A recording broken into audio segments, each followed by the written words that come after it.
The fire had already swallowed half the building by the time the siren screamed down the street. Thick black smoke poured out of the old apartment complex on the east side of town, the kind of place people forgot about until something went wrong. Captain Jake Miller jumped off the fire engine before it even fully stopped.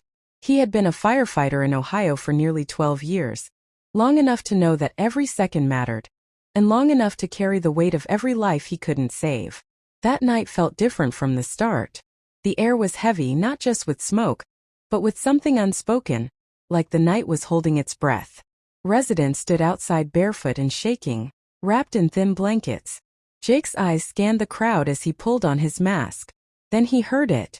A sound so small it almost got lost in the chaos. A whimper. Not a scream. Not a shout. A soft, desperate cry coming from somewhere inside the burning building. Jake froze for half a second, his heart tightening. Someone yelled that everyone was out, but Jake knew better. He had learned to trust that instinct long ago. He didn't hesitate. He ran back inside. The heat was unbearable. Flames crawled up the walls like living things. Jake stayed low, coughing, his flashlight cutting through the smoke. The whimper came again, weaker this time. He followed it down a narrow hallway, past doors already charred black. At the end of the hall, inside a small laundry room, he saw a trembling ball of fur curled behind a washer. A puppy, no more than a few months old. Its eyes were wide with fear, its tiny body shaking as smoke filled the room. Jake scooped the puppy into his jacket without thinking, shielding it with his own body as the ceiling above creaked and groaned. On the way out, part of the roof collapsed behind him, sending sparks everywhere. His lungs burned, his legs screamed, but he didn't stop. When he finally burst out into the night air, the crowd gasped. Jake collapsed to his knees, coughing, holding the puppy tight against his chest. The puppy survived. So did Jake.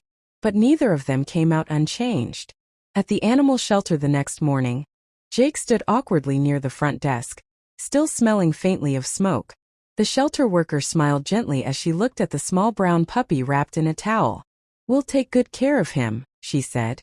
"Once he's healthy, he'll find a great home." Jake nodded, but something inside him twisted. He thanked her and turned to leave, but his feet wouldn't move. The puppy looked up at him, tail barely wagging, eyes soft and tired. Jake felt something crack open in his chest. He hadn't planned on this. His life wasn't built for attachments. Long shifts, emergency calls, sleepless nights, and heartbreak. Too much heartbreak. Jake lost his wife 3 years earlier to cancer.